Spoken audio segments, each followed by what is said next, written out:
here by Jacob Peterson. Guys, if you've never seen Jacob Peterson, then he runs a company, Exodus Knife and Tool.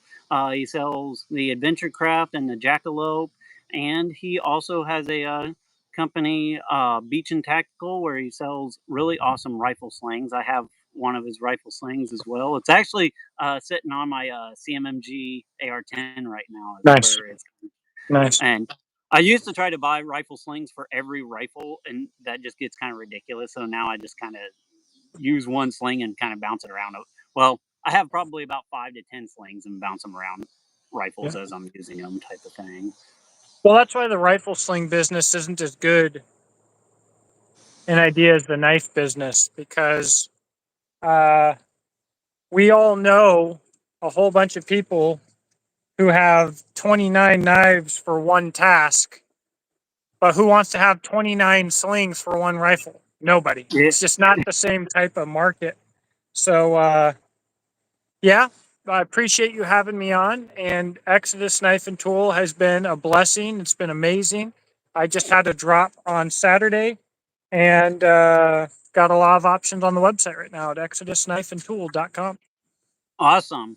And guys, if you don't follow me and stuff, I am kind of associated with Very Good Knife Company, and my design, the Hawk and the Eagle. I didn't bring the Eagle out here with me, but my design, the Hawk and the Eagle, are still available on Very Good Knife Company, so check them out. Um, and of course, check out Exodus Knife and Tool.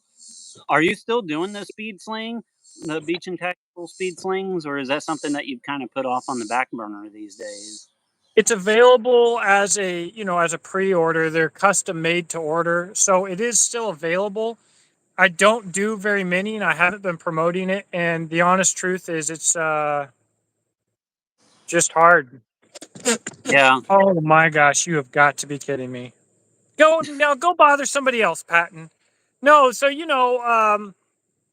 we're over here talking prices. My slings are now exorbitantly expensive, even though we're going to talk about knives.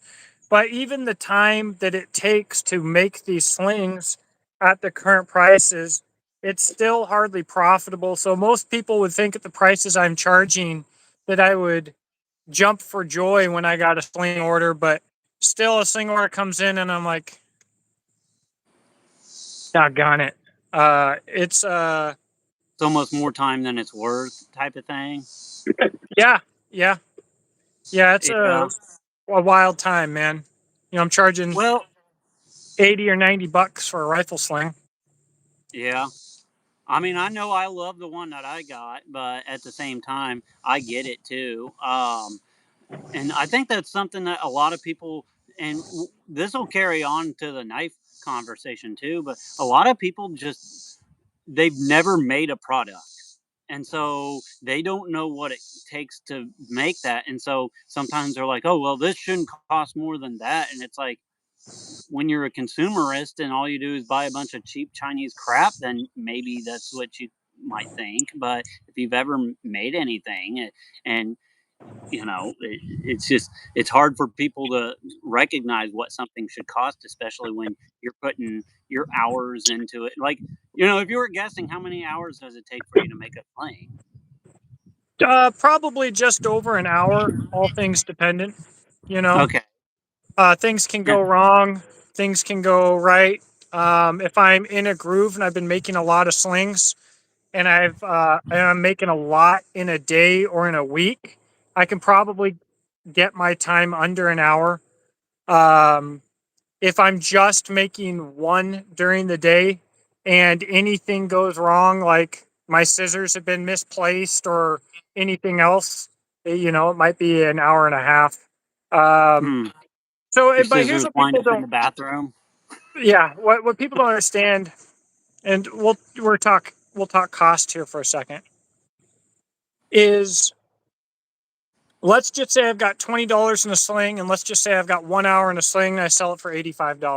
People see, okay, it's going to cost me $5 to ship it. People are like, oh, $60 an hour must be nice. And so you mentioned earlier that people don't sell things to make money on them. Okay. So they don't understand how this works. But I have to invest the hour, but I also have thousands of dollars in materials for you to have one of like $250,000 worth of made in the USA, very compliant materials to choose from. But if that's all that I'm doing, I have to sell enough to pay the bills. Okay, so Yeah. $60 an hour sounds good, but I don't just have to pay the $20 for the materials. I have to also have $20 for the next set of materials or for more materials or whatever else. And now let's say my mortgage is $1,500 a month and my, let's say, car payment, gas, insurance, whatever else. And I'm looking at it and I'm looking at the cost and I'm like, well, if I work full tilt, it'll take me 12 hours in a day to make 10 slings. It'll be a hard day. If I can make 10 slings a day, the cost that I'm going to have to invest, the time I'm going to have to spend in shipping and reaching out to people and buying more material, this, that, and the other, well, I've got to make about $3,000 a month. And how do I set that up to where, and that's just to break even? Well, a Yeah. business doesn't break even. No Well, you have to business. make a profit to even Winkler get it. Winkler is out here selling a production knife, and you can question costs of materials or edge thickness or grind time or anything else all you want. But at the end of the day, they're making a production knife and they're selling it at like over $400 in a basic steel. And they're selling at prices that are higher than custom makers, and they're selling a metric butt ton. Because guess what costs you more than anything else? Marketing. Marketing. And when you got Marketing. every Fed boy promoting Winkler and Montana Knife Company, then it's easy to sell them. All right, so people think, oh well, I could just make this product. Well, what now? What are you going to do when you've made all this product and you're sitting on it and it's not selling? Yeah, That now you're in a costs you hole. money. Okay, and so people are like, well, I would never pay for marketing. Word of mouth. Okay, well, that's why your business hasn't grown and scaled. First off, second off, people think if I become successful enough, I'll never have to market again. Well, turn on the doggone TV. I guarantee you, Coca-Cola spends more in marketing in 1 year than you will make in your entire lifetime combined every single year, already being the most universally understood word in the entire world. And they're still paying more for marketing every year than you'll make in a lifetime. So you have to get product out in front of people. It's a constant thing. I can't just be in here making slings for like, what was it, 8 or 10 years when that was my main source of I income. think I'm getting like an odd signal. Okay, there you Broke in and out a little bit. Uh go. oh. Say again. Dang. This should not be happening. Am I Am I good frozen now? on you? No, it looks good to me. Oh, okay. It's good now. Yeah, it was just frozen for a second there, and then I think it fixed itself. So Gotcha. But you mentioned Montana Knife Company.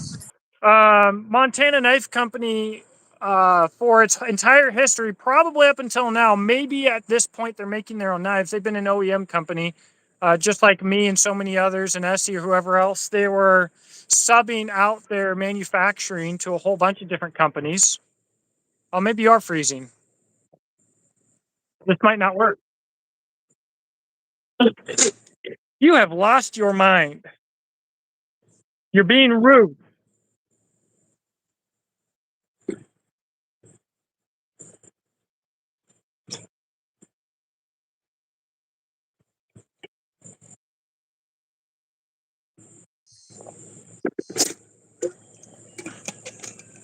Dude,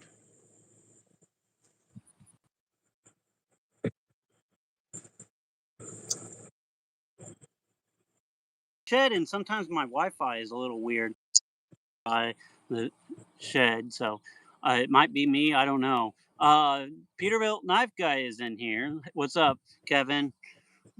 man, we gotta get him in here sometime. I want to see Peterbilt Knife Guy do like a nail and bolt test with a Montana Knife Company. You might have to like buy some extra testosterone boosters though, Kevin, just because like you touch that knife and it's like giga Testogen. gayness. Like it has like gay pheromones leaching off the knife. So So Zachary Schmidt said, "Ask Logan Paul how well Prime is selling." Oh, that's right. It won't even sell on the dollar store shelf, much like Black Rifle Coffee Company. So that's an excellent point here. So Prime made world record sales numbers in its first year of existence. How? Business, you've heard this before. Business is all about who you know. Okay.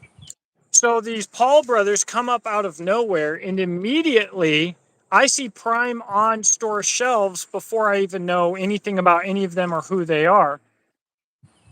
You start a business, if you've automatically got access to sales at Walmart and Dollar General and all the largest retailers in the literal world, boom, you've got a successful business. It's already been made for you. You can be handed success with any profit. All you've got to do is get it enough in front of enough people. And so you get some of these companies that just get a freebie, they just get put in front of all of these people. They're just handed a business, handed success. That's not how this works in the real world for real human beings like us. for So 99% of people, well, 99.999% of people, not unless it's you not. sacrifice your bungus to Satan. Yeah, or you're a Mason, or you got to put the little hat on and Same go thing. kiss Same thing. Paul. That's all giving up the booty hole to Satan. That's what that is.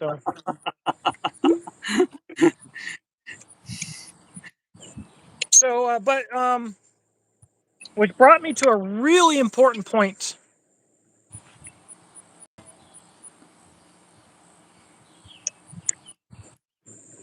I Anyways, did it's just have all to about say all business. If you want to start a business, look, people think, oh, I'm going to get out of the military and I'm going to start a business and it's going to go to the moon like all of these other veteran businesses that I've heard of. All of those businesses are CIA fronts and nobody cares that you're a veteran. It's bottom line. Like, oh, I'm going to do this like Jack Carr. Well, his name's not Jack Carr. And he's, he's you know what I fake. mean? You know what I mean? Yeah, Right? he fake, just like Tim Kennedy. Yeah. So It's a bunch of BS, rah rah stories, basically. So, anyways, but the cost of things. Um, Now, I'm sure you've heard this. I know I've heard it. You only review these knives because you get them for free, or you say that you like knives because you get them for free. And we can go into what free actually means. But here's something that is important that I think these people need to realize. So this Reef Vicon that you are familiar with is over a $400 knife. Okay. All right, I'm reviewing this. Gabe and I review knives because we are knife addicts and because we were already buying knives like this. I can't tell you how many knives like this I've purchased. And I also started a knife brand in this kind of market segment and have come to understand and appreciate why knives cost what they do because I was buying them and I've been reviewing them for over 10 years, just like Gabe has. And so it's this weird thing, this weird idea. There are YouTube channels out there that exist, usually for a short period of time, 4 to 6 years at the most. They start up to get things for free. They learn that none of this is for free. YouTube is work. This is literally labor. It's an insane amount of work for basically no return. There's Well, nobody how who much could be money like do you get on average from YouTube? nothing. I mean, I Every get month. I probably get $600 a year, maybe less, maybe 400 Yeah, bucks a year. my average is like right at 100 to 150 a month.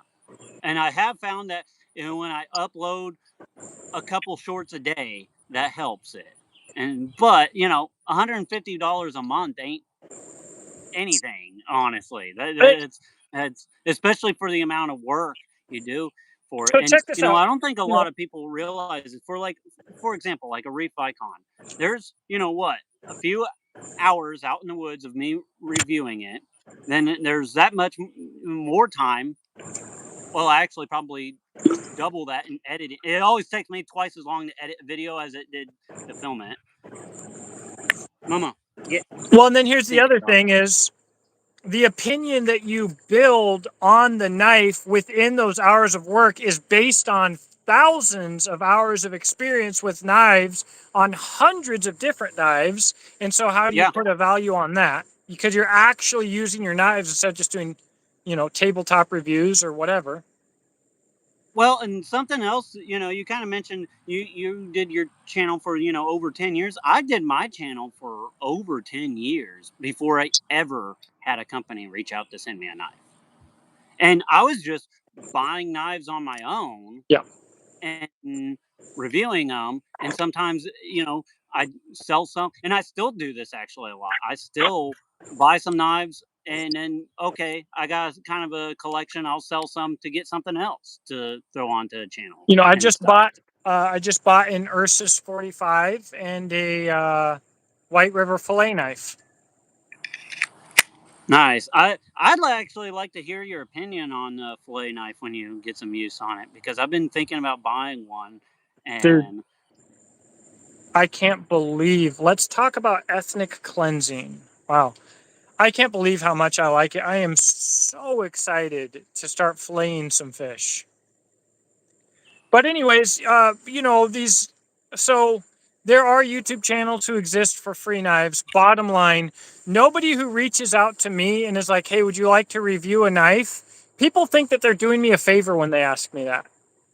And I'm like, "No," and they're I've like, gotten to the "What do you, point to what do you where mean no? It's a free knife." First off, no, it's not a free knife. It's a freaking it's buttload hours of out of work. my time. It's It's a buttload of work. hours, if not days. I've never Uh, heard of Amtac blades. I've never heard of them either. Yeah, you mentioned the Ursus 45. This is still the Ursus Cub that you gave me that I'm still a big fan. Honestly, this is probably out of all my like EDC fixed blades, this is probably my third favorite one, in all honesty. And it's rocking out the Carol's custom scales. Those are game changing, and So Armitage carry. Zachary Smith is here in the comments, and he just commented about releasing the Lone Star, I believe it is, with Very Good Knife Company.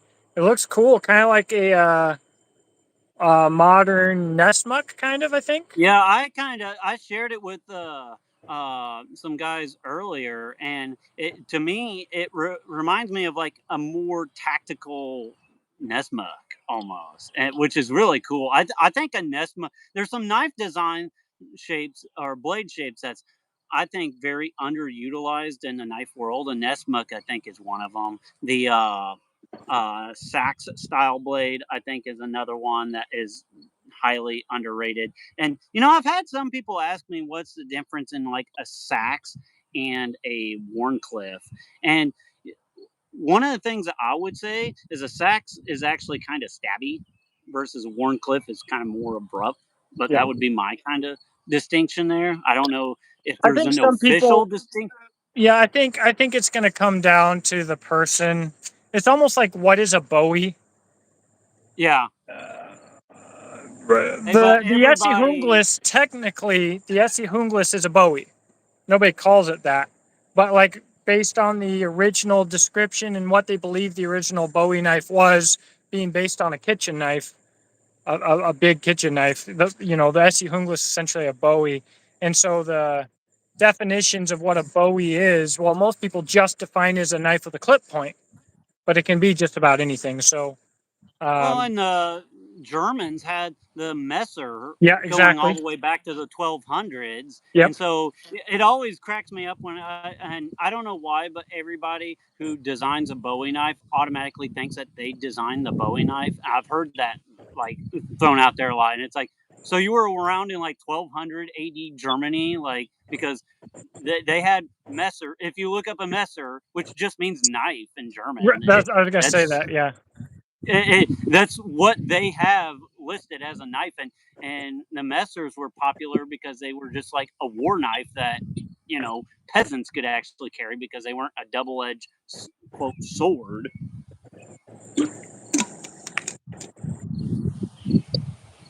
So Steve Kelly asked what knives we make. Neither of us are knife makers. I own Exodus Knife and Tool, and Gabe works with a very good knife company as a designer. And I review a bunch of knives basically. So, Okay. and you also earlier asked if I heard about the Razorback or Crusader by Winkler. I am not a fan of Winkler. I've handled a few of them. Um, I bought one at one point and then turned around and instantly returned it. And just me personally, I just don't think the price reflects the quality, quite frankly. And that's something about pricing too that we can kind of go into is I don't mind spending a decent amount of money on a knife if the price reflects the quality. But sometimes there's a lot of knife companies out there that the price does not reflect the quality. And The price Winkler, reflects the marketing, yeah, and I and don't want to pay and top dollar for their marketing.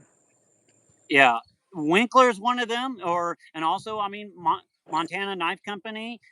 People that's got them, they've shown them to me and stuff, and they look rudimentary at best. For me, RMK. RMJ or Yeah, RMK. RMJ. That's right.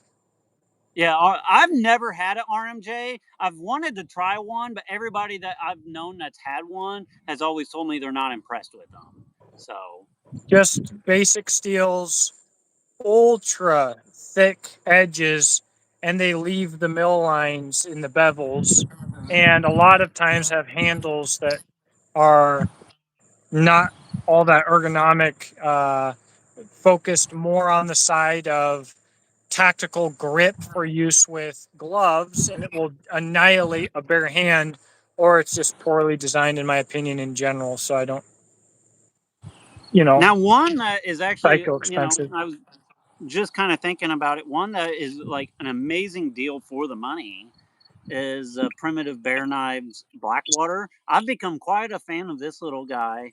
Um, I did a short actually that got a crap ton of viewership on it, and I compared this to the Jackalope, and Mhm. it's kind of interesting because this is almost basically halfway in between sizes of the Jackalope and the Adventure Craft. Yeah, And Alan has made two of those for me. I'm doing some testing for him and some special steels. Uh, and I am nice. very excited. One in Zfinite and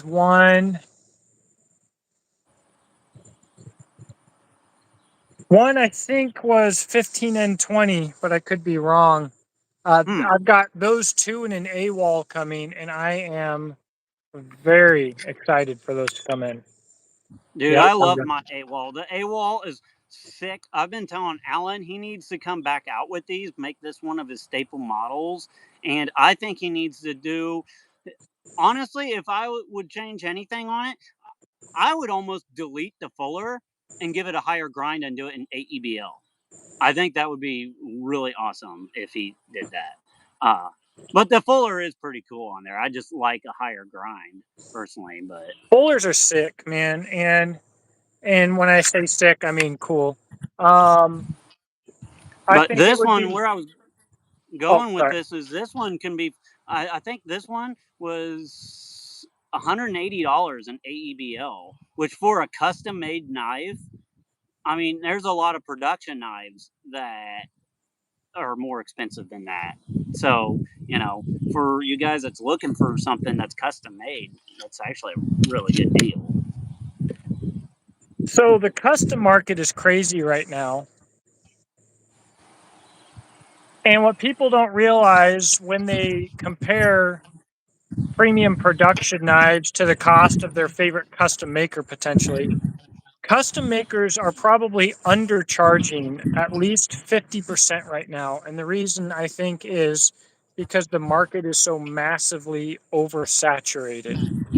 I think the So, market is very oversaturated, and I think people just does not have the money. yeah, In all honesty, too, with the yeah. And they economy. would need, want, if you want to try and make a living, they got to try and be competitive. And so a lot of custom makers are vastly and painfully undercharging.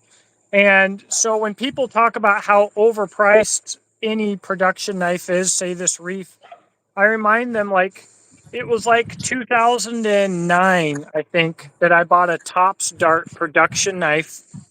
I think it cost me $350, and it was a piece of crap. And back in 2009, the US dollar actually had value. So when you look at the prices of production knives coming up, generally speaking, production companies are going to be more professional than custom makers across the board. Yeah, So production companies are looking at cost of every individual knife, cost of marketing, what they need to make to exist, how much profit they need to make to reinvest, and they are for the most part, and dealership fees, distributor fees, wholesale. What's up, Calvin? All right, they are going to charge what they have to charge to make a profit. Whereas a lot of custom makers aren't really doing the math, they're winging it. And when they're yeah, short at the end of the month, they freak out and they do a whole bunch of extra work, a whole bunch of extra overtime, and they kill themselves, or they start selling their own personal goods, or they get behind on bills in order to keep working. So, what I was going to say, in 2009, paying over $300 for that Tops Dart, what you're seeing is production knife prices skyrocket. You're not seeing the cost of manufacturing increase necessarily. What you are seeing is you are seeing the value of the dollar plummeting. Just yeah. absolute.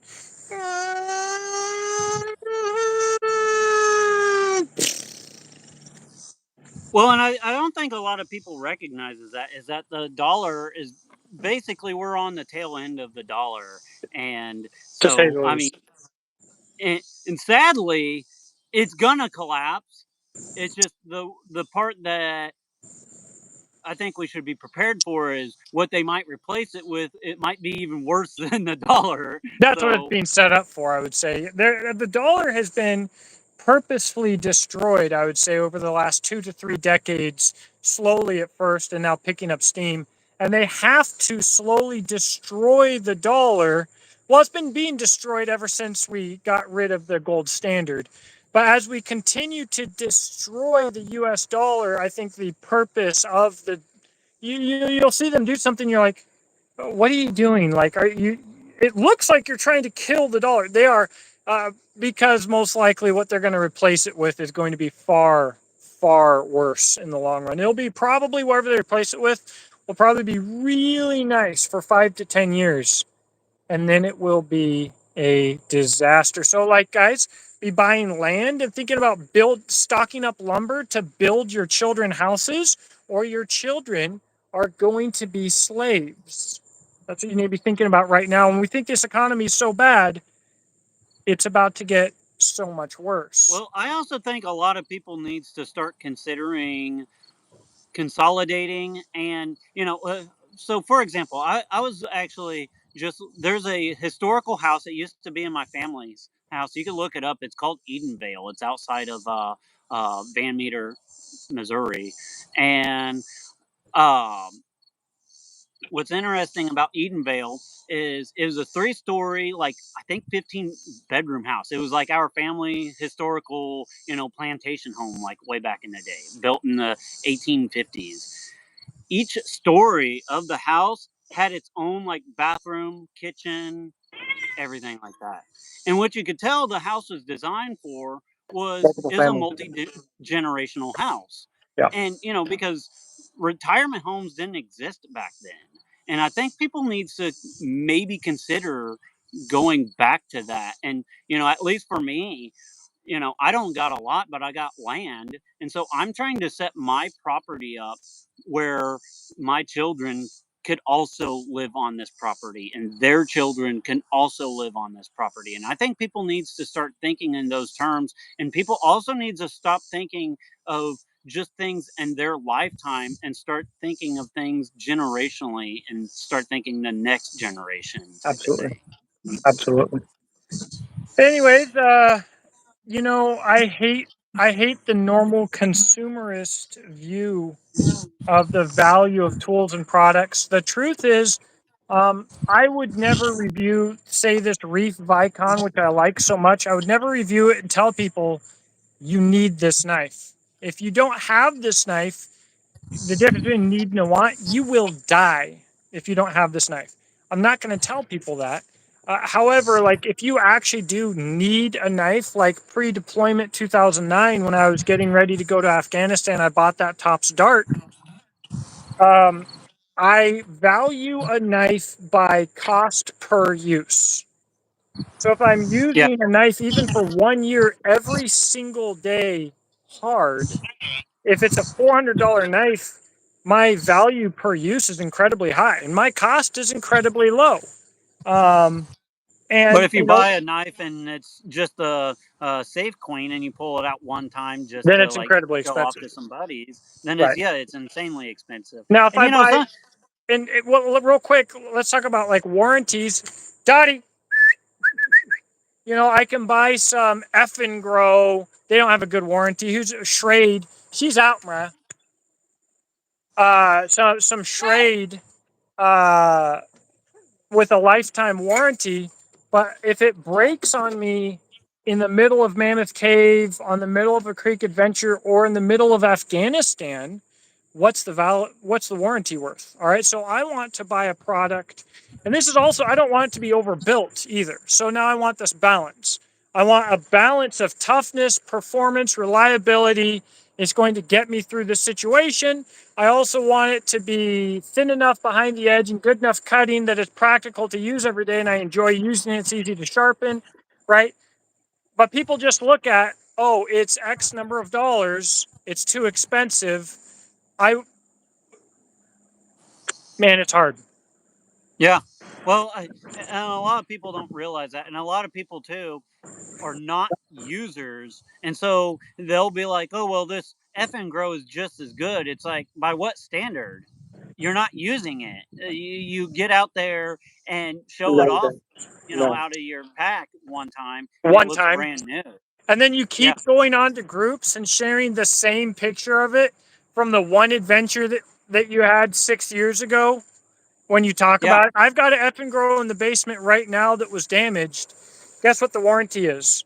And your imagination. Like the warranty's through Amazon, and for a lot of people, Amazon's not going to do anything for them. So is your knife good? Is it not good? I don't know. It's probably not good. Is it the steel they're advertising? Probably not. If you actually use it, is it going to do what you need it to do? Maybe, maybe not. If it doesn't, do you have any support? No. So are we Well, just kind trying of to going buy a back new to knife the to feel good, or do you actually need a knife? consumerist thing too, and this is something that I've seen a lot with the knife genre. Is you and I could point out some names and stuff, but I'm not gonna do that. But there's a lot of guys, and they'll hype up, these new effing grows or Stenevens or whatever, whatever cheap Odin Chinese Wolf? knife. Every week they're getting a handful of these things, and they're bragging up that they got all these knives, and then they'll complain at me on my YouTube like, well, I would never buy that Reef Vicon or this, very good knife company, First That's Strike, correct. awesome knife, by the way. But I would never buy that when I could buy like four effing grows. And it's like, yeah, but you're buying a new knife like several new knives every week. You Right. don't So if need you that. Like, just I didn't would. buy 27 crap knives, you could probably buy one good one. And guess how many knives you can actually use at one time? One, yeah. And you know what? If you told me I could have, you know, 20 new knives every year, but they're all kind of mediocre quality, or you told me, hey, I could have one really good one for a lifetime, I'm going to take the one really good one that I know is going to last me a lifetime. I know, like, Dex, no. No. my grandchildren are going to be, Come here. fighting Babylon with it or something. Who Right. knows? Right. Well, hey I don't man, know. I've Have got you ever to tried I've the got to First get ready Strike? to start signing out here, but the price thing, it's hard and I do get it, and there are multiple sides to this when it comes to value as a consumer and cost as a manufacturer, as a brand. Mora, we've got our Mora guys out there. And the only reason that Mora knives are the prices that they are is because they're all made by machines. And so, one last thing to mention is when you say that if you can't compete with this other brand, if you can't compete with them for price, you shouldn't even be making a knife because your business model sucks. What you are saying is if you don't have billions of dollars to invest in a brand, you shouldn't start a business. And so Yeah. it's this sad like concept where someone goes to work doing some menial job that's absolutely meaningless, and they never see the value of their work, but they think they should be paid more. And then they go and they think, oh, well, if you can't reach it at this price of a mega corporation, you shouldn't be making it at all. And all they're doing is ensuring that they will be working for a mega corporation, and so are their children and grandchildren and grandchildren, making nothing because they didn't ever learn the value of a smaller business, of passion, of supporting people who are passionate, of smaller brands, of potential higher or top tier quality of any product and segment. And it's like this sad, like consumerist, communist mix. And it Well, just somehow makes we've no sense. taken the worst parts of consumerism and communism and blended them together. Yeah, which is ridiculous. It's ridiculous. Yeah. Um, I just had a topic and I totally lost train of thought on it, honestly. Um, Crap. Yeah, I totally went blank there. Well, I've got to kind of get out of here anyways, Gabe. Okay. Well, hey, it was awesome having you on. You're welcome onto the channel anytime. And if you ever think of a topic you want to live stream with me on, then hit me up and, we can ramble on for hours. And if you want to go down the rabbit hole and talk some conspiracy stuff too, we can always Yeah, do that. Probably get our that, channels banned, but, that's all right. It's gonna happen sooner or later, anyways. Might as yeah. well happen on our own terms. Yeah. But hey, everybody, Calvin, Zachary, Kevin, Steve, all you guys, thanks for hopping on. And as always, be prepared both physically and spiritually. God bless and carry on. Rock and roll.